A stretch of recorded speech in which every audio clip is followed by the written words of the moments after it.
Ok les amis, on va faire un petit point sur la journée. Et donc les marchés européens qui explosent là, qui montent, qui sont en hausse suite donc à la décision de la BCE. Voilà, qui a décidé de maintenir ses taux, qui a été très bien accueilli par les investisseurs. De toute façon, Christine Lagarde ne pouvait pas trop faire grand-chose et au résultat des LVMH. Donc pour la décision des taux, voilà, la BCE laisse les taux d'intérêt principal inchangés pour la troisième réunion constitutionnelle. Donc voilà, ça c'était attendu et le niveau des taux doit être maintenu pendant une durée suffisante. Donc c'est ce qu'a déclaré Christine Lagarde. Elle a même laissé entendre qu'elle baisserait les taux, ce qui va encore dans le sens des investisseurs, vers le milieu de l'année, par là. Donc tout va bien, c'est ce que les investisseurs voulaient voir et entendre. Et donc pour le moment, la BCE gère un peu correctement, on va dire, son inflation. Et donc, on a les marchés européens qui ont monté, surtout emmenés par l'action LVMH, qui bondit de 12%, alors que les bénéfices témoignent de la résilience du secteur du luxe. Donc voilà un secteur qui ne meurt jamais, le secteur du luxe. Vous savez, on est dans un monde de paraître, et voilà, les gens aiment se montrer supérieurs, aiment posséder des choses de valeur. Voilà, les hommes, les femmes, la richesse, tout ça. Et bien sûr, le secteur qui prête à ça, c'est le secteur du luxe. LVMH qui bondit et qui, voilà, ne cesse d'augmenter. Il n'y a même pas longtemps, là, j'étais à Opéra. Comme ça, je suis allé voir une amie. Et en fait, bah, j'étais surpris de voir le monde. C'était bondé, enfin voilà, Galerie Lafayette, Opéra, voilà, des étrangers, hein, bien sûr, beaucoup d'étrangers, mais beaucoup de personnes prêtes à consommer, à dépenser des sacs à 600 euros, des chaussures de collection à plus de 1000 euros, des choses comme ça, voilà, bondé et tout, voilà, tous les compartiments voilà, d'LVMH et ses marques étaient full. Donc c'est un secteur qui va pas mourir. Ça marche très bien en Europe, ça marche très bien en France et surtout en Asie aussi.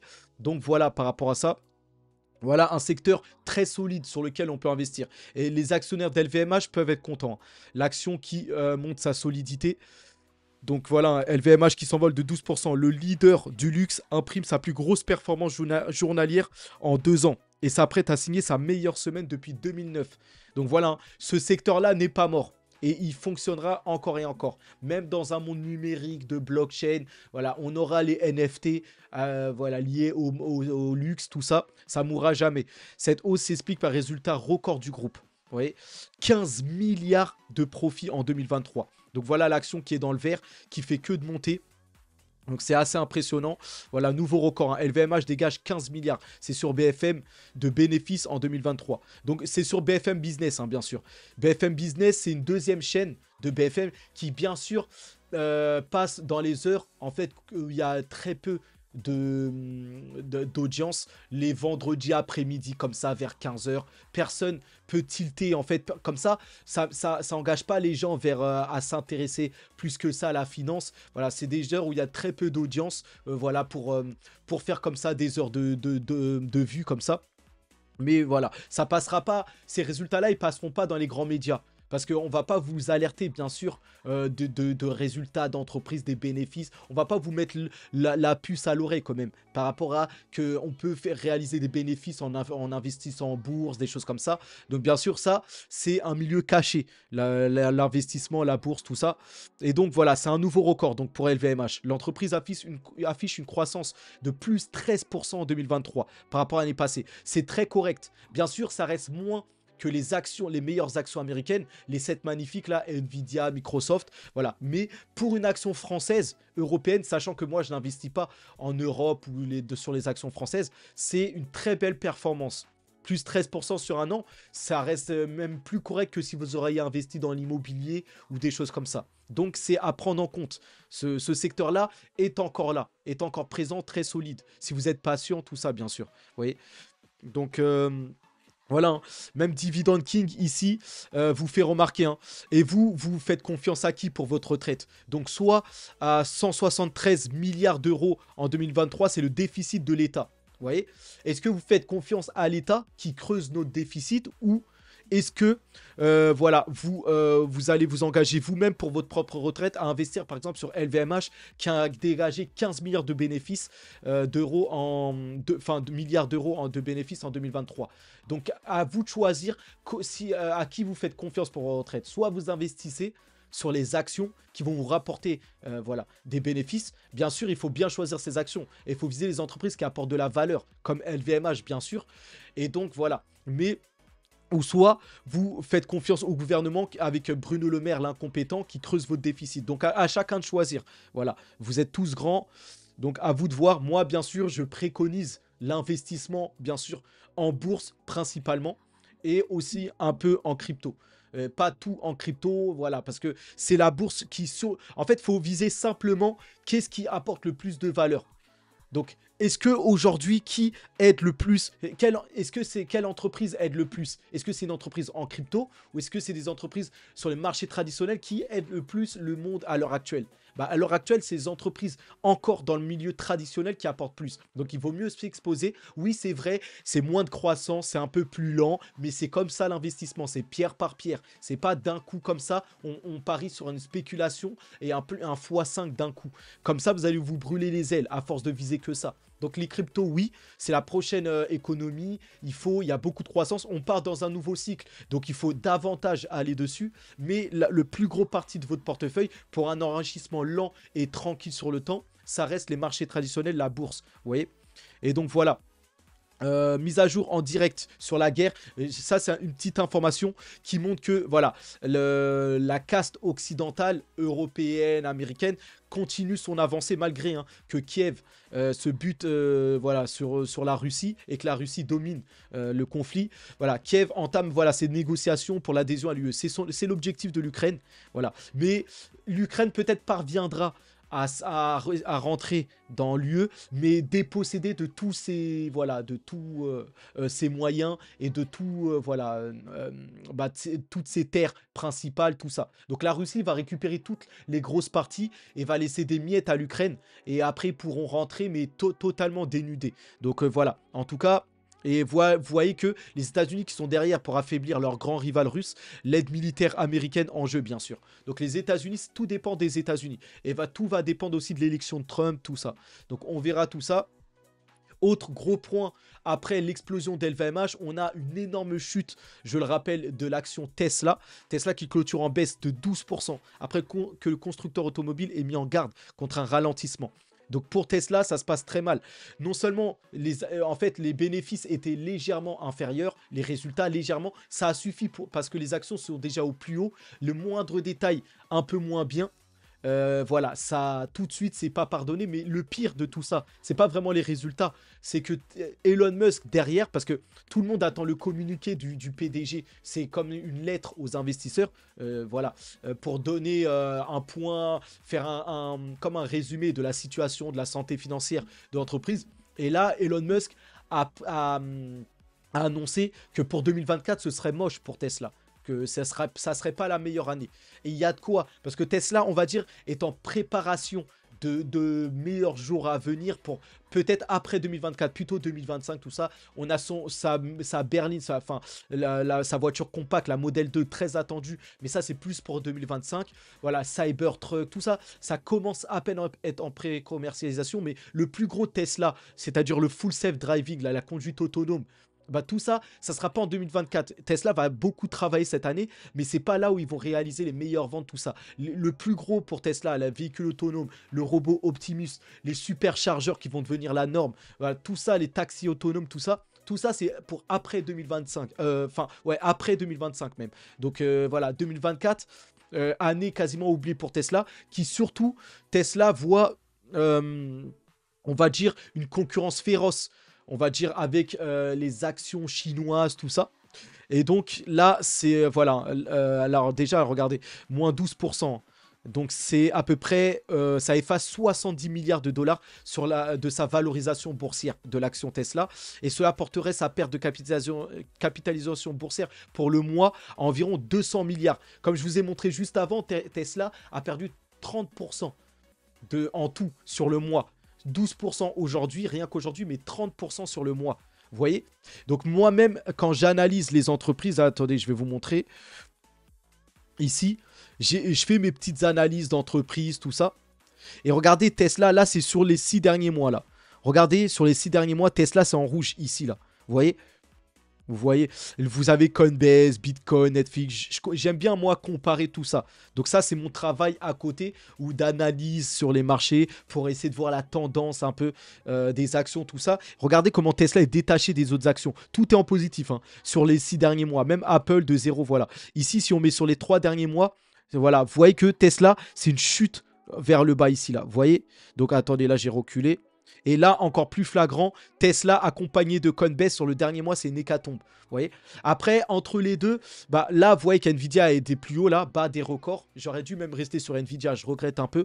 Mais voilà que moi, je vais recharger du Coinbase. Parce que là, sur les cryptos, on a juste une vente de la nouvelle et ça va repartir. Par contre, Tesla, ça risque d'être morose. Ah, voilà, et avec la concurrence chinoise et tout ça, ça va pas être une très bonne année parce que les consommateurs là avec les taux toujours plus élevés, voilà pour les ventes directes dans le monde réel ça va pas être très bon. Donc Tesla je vais passer mon tour, mais Coinbase c'est sûr que je vais recharger. Coinbase, toutes les actions liées à la cryptographie tout ça ou les voilà les cryptos, tout ça on va recharger c'est sûr. Après pour Nvidia tout ça. Vous voyez que sur un mois, plus 24%, c'est bien sûr c'est trop pour une action en bourse, une action d'une entreprise traditionnelle. Donc, c'est le moment de freiner au niveau des actions américaines. Donc, voilà, par rapport à ça. Et donc, Elon Musk, justement, qui alerte. Elon Musk avertit que les marques chinoises de véhicules électriques démoliront les rivaux mondiaux, dont Tesla, sans barrière commerciale. Il va falloir mettre des barrières commerciales parce que les voitures électriques chinoises vont être beaucoup moins chères que la concurrence mondiale. Et ça, c'est un énorme danger pour Tesla. Parce que vous savez que la Chine, avec son yuan, c'est moins cher de manière générale. Ils proposent des tarifs moins chers qu'en Occident. Et donc, s'ils proposent les mêmes tarifs pour l'Europe et les États-Unis, ça sera beaucoup moins cher. Donc, il va falloir mettre des barrières commerciales pour équilibrer les choses. Sinon, Tesla va devoir s'inquiéter de tout cela. Et donc, en tout cas, la confiance sur Tesla, c'est érodé. Donc là, bon, là, l'image parle d'elle-même. C'est voilà, la peur totale sur l'action Tesla. Mais bon, on verra. L'action va se stabiliser. Ça peut être une opportunité d'achat. Si vous visez le très long terme et que vous avez confiance en l'action Tesla, moi, j'ai énormément confiance. Après, là, en ce moment, j'ai plus de liquidité. Donc, je vais choisir où je vais investir. Mais voilà, l'action Tesla représente maintenant une opportunité d'achat. Et normalement, vous devriez garder du cash uniquement pour ces occasions. Parce que ces occasions, de toute façon, elles arrivent souvent. Les ventes crash, là, les crashs sur les actions en bourse, les crashs sur les cryptos. Sur 2-3 mois, forcément, il y en a quelques-unes. Donc, à chaque fois, vous pouvez à chaque fois garder du cash pour ces événements-là. Et acheter la baisse à chaque fois. Et ne pas vous prendre la tête. Bien sûr, après, bien choisir vos actifs. Vous voyez? Donc, voilà. En tout cas, les marchés asiatiques qui chutent, vous voyez, qui prolongent les ventes de l'avertissement du ralentissement de Tesla. Donc Tesla a emmené dans sa chute toutes les actions liées aux véhicules électriques, même les actions chinoises. Donc voilà, ça a fait énormément mal à ce secteur. Maintenant, aux États-Unis, on a Shine, qui est une entreprise chinoise, mais qui va entrer sur le marché américain. Et Shine, énorme rival d'Amazon, même si Shine, c'est plus le prêt-à-porter. Mais voilà, en tout cas, Shine rejette les discussions sur le clone d'Amazon. Ils veulent pas être liés par rapport à cette image, comme quoi c'est le nouvel Amazon, tout ça. Pour l'instant, Shine, c'est que, on va dire, comment ça s'appelle le prêt-à-porter, surtout, en principal. Par contre, l'autre entreprise, la Temu, eux, c'est un peu plus large. Ils proposent des choses très peu chères. Et là, on sait que ça va fonctionner, là, Temu et Shine. Parce qu'ils sont en train de tout péter, ces entreprises, parce qu'ils proposent des vêtements très peu chers. Là, c'est sur la concurrence des prix qu'ils jouent directement. Même Temu, moi-même, je viens d'acheter voilà, tous mes vêtements de sport, enfin voilà, tout ça sur Temu. Normalement, je devais en avoir, il marque en plus le prix, pour 500 et quelques euros. J'en ai eu pour moitié prix. Et j'ai pris énormément de choses. Hein. Beaucoup d'équipements de sport, beaucoup de vêtements, beaucoup de, voilà, pas mal de choses qui devraient valoir une valeur si j'aurais pris ça sur d'autres sites ou voilà, plus de 500 euros pour 578 euros. Et je m'en sors avec 200 et quelques euros. 270 par là. Donc c'est très peu cher et dans un monde où le pouvoir d'achat va être de plus en plus difficile, où les gens vont chercher à faire voilà, à économiser au maximum, bah, ces entreprises-là peuvent être un succès. Shine, Temu, tout ça. Donc surveiller Shine, pour moi, ça va être un succès en bourse. Vous voyez ? Et donc, autre succès à venir sur les marchés, ça va être bien sûr l'intelligence artificielle. L'un des plus gros narratifs qu'il va y avoir sur les marchés.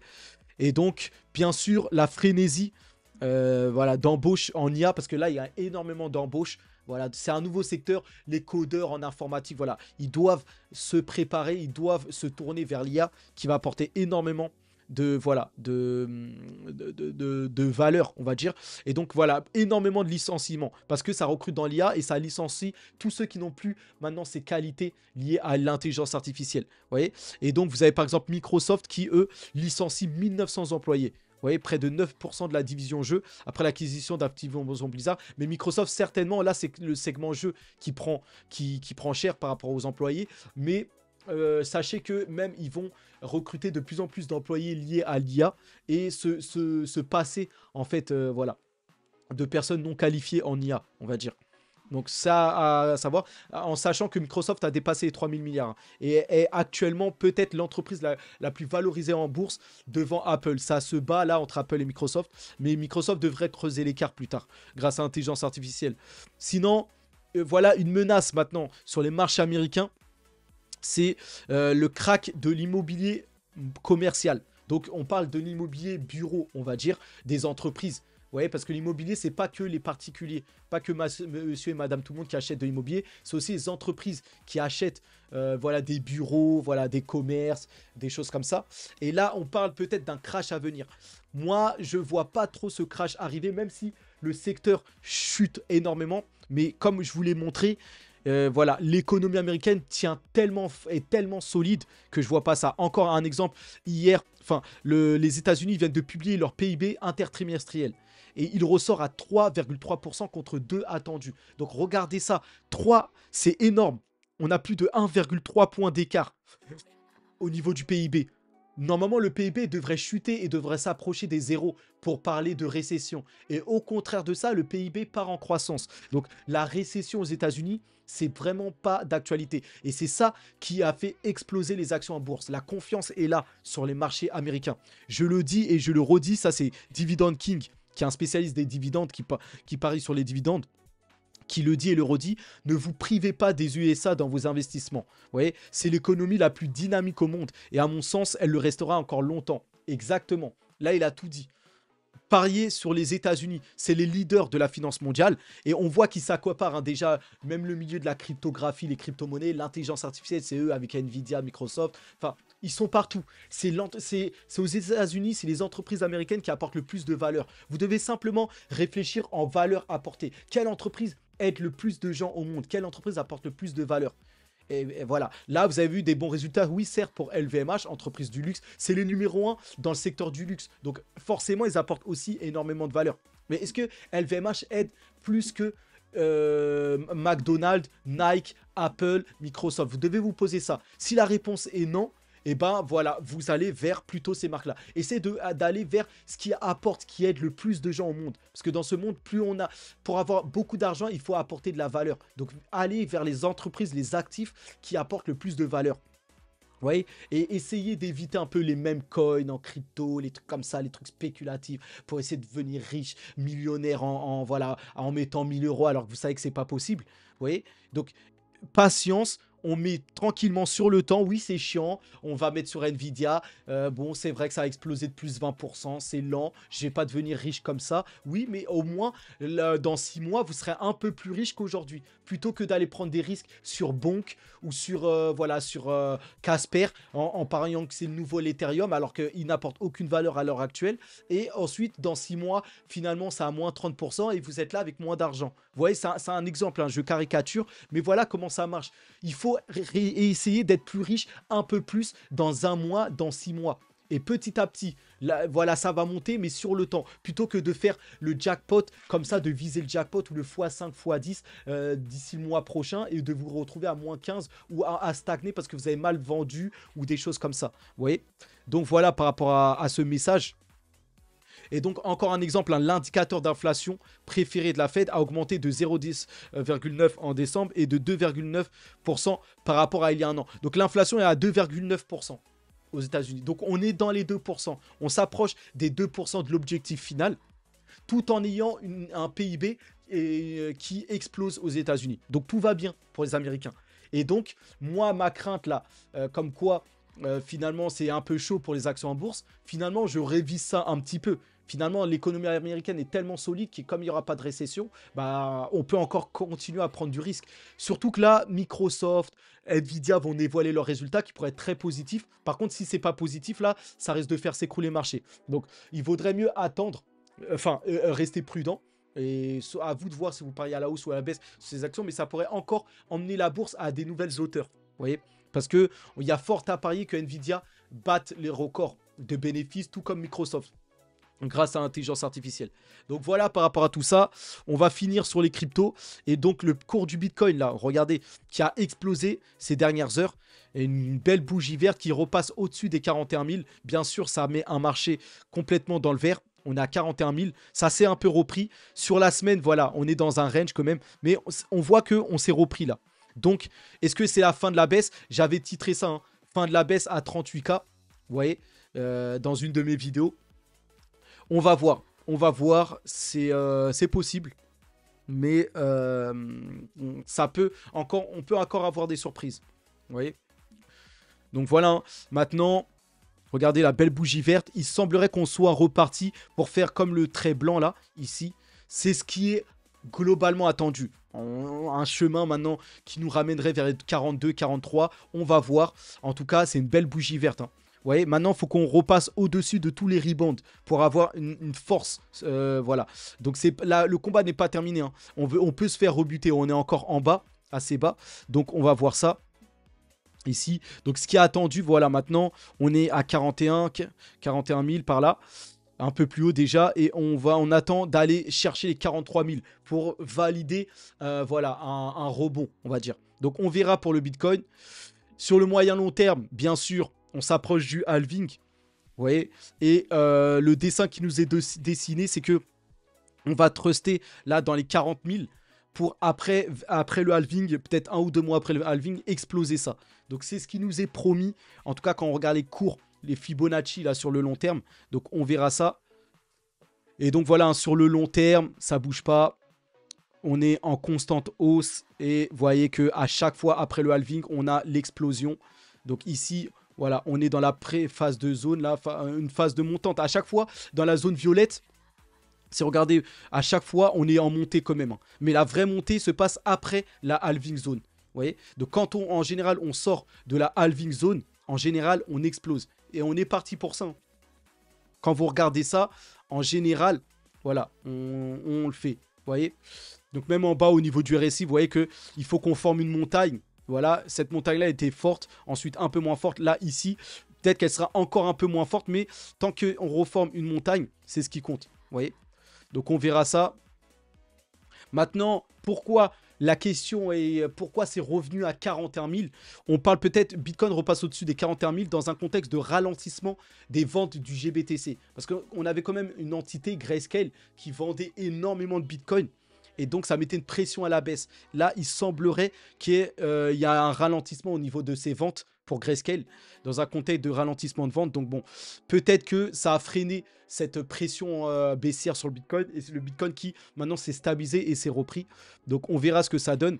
Maintenant, n'oubliez pas, hein, il y a d'autres pressions à la baisse. Les États-Unis qui vont vendre 130 millions de dollars de Bitcoin provenant de la saisie de Silk Road. Vous savez, Silk Road, là, le site pour consommer des choses illégales, des choses comme ça, bah, ça a usé beaucoup de Bitcoin pour ça. Et le gouvernement américain avait saisi tout ce Bitcoin là pour empêcher voilà, d'acheter ces choses illicites. Et là, le gouvernement américain qui a trop de Bitcoin déjà, avec tous ces géants institutionnels qui proposent des ETF, tout ça. Gouvernement américain qui souhaite remettre le Bitcoin sur le marché. Et donc ça peut mettre une pression à la baisse. Et donc c'est l'actualité du jour aussi, avec l'explosion d'LVMH, Silk Road. Donc voilà, vous avez toutes voilà, ici, la notice, tout ça, 130 millions de Bitcoin voilà, qui seraient remis sur les marchés. Donc ici, voilà, les États-Unis déposent une demande de vente de 130 millions de dollars liés de BTC liés à Silk Road. Vous voyez? Et donc, voilà, dont certains sont liés à un ancien agent des services secrets, apparemment. Donc voilà, hein, beaucoup de corruption, de choses, voilà. Donc ça pourrait créer une autre pression à la vente sur le Bitcoin. Donc prudence quand même sur le Bitcoin. Ici, on a un investisseur anonyme qui envoie quelques BTC là à l'adresse Bitwise. Donc, je sais pas ça représente combien, mais apparemment c'était un gros montant quand même. Donc voilà, depuis que Bitwise a rendu ses adresses transparentes, voilà, ils ont des petits dons, tout ça. Donc c'est à prendre. BlackRock qui organise un webinaire demain pour informer ses clients sur Bitcoin. Et donc pour surtout vulgariser le Bitcoin. Donc BlackRock est en train de former ses clients fortunés, investisseurs. Voilà, ils vont les éduquer un peu par rapport aux cryptos, tout ça, pour que ces clients ne soient pas inquiets, parce qu'ils ont énormément d'argent, c'est des multimillionnaires, des milliardaires. Voilà, pour qu'ils sachent que c'est bon d'investir dans le Bitcoin, tout ça. Et donc, la liquidité sur le Bitcoin va continuer à arriver. Donc voilà, on en a fini. Le Bitcoin qui a 41 000. Les top tendances crypto, 8 layer, layer 2 sur Polygon pour l'interopérabilité. Manta Network, encore une layer 2 sur Ethereum. Avec encore la puissance du ZKEVM de Polygon, plus la fonctionnalité modulaire de Celestia. Donc voilà, les layers 2 d'Ethereum sont là. Vous voyez, Bitensor TAO qui revient sur la hype. Vous voyez, là on a un crypto Satoshi VM, je ne sais pas ce que c'est, mais c'est peut-être, on va dire le Bitcoin EVM, peut-être. Donc faut voir, je vais cliquer dessus rapidement. Je sais pas ce que c'est, mais en tout cas, si c'est en top des tendances, ah oui, ça fait un peu comme Bitensor TAO. Je sais pas ce que c'est. Concevoir avec un maximum de simplicité est l'un des principaux objectifs de Satoshi VM. Ah, c'est un ZK Rollup polyvalent qui utilise EVM pour les calculs hors-chain. Cela implique que les utilisateurs pourront interagir avec Satoshi EVM de manière similaire avec Ethereum. Ils peuvent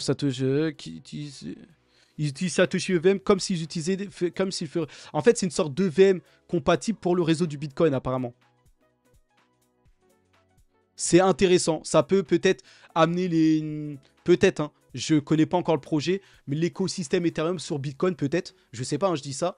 Donc, je vais surveiller ça. Voilà. Et les marchés pour acheter ça, c'est encore sur les DEX pour l'instant. Ah, on l'a sur MEXC. Intéressant. Moi, c'est mon principal... voilà. Je vais aller l'ajouter. SAVM. Donc, très intéressant. Et pour l'instant... Bon, pour l'instant, c'est pas trop ça. Au niveau de la hype. C'est en top des hypes, mais c'est pas encore trop ça. Donc, pour l'instant, restez à l'observation et on verra. Donc, voilà pour cette vidéo. On se tient au courant pour d'autres actualités. Force à nous, hein. Bonne journée, bon après-midi à tous. Allez, à plus.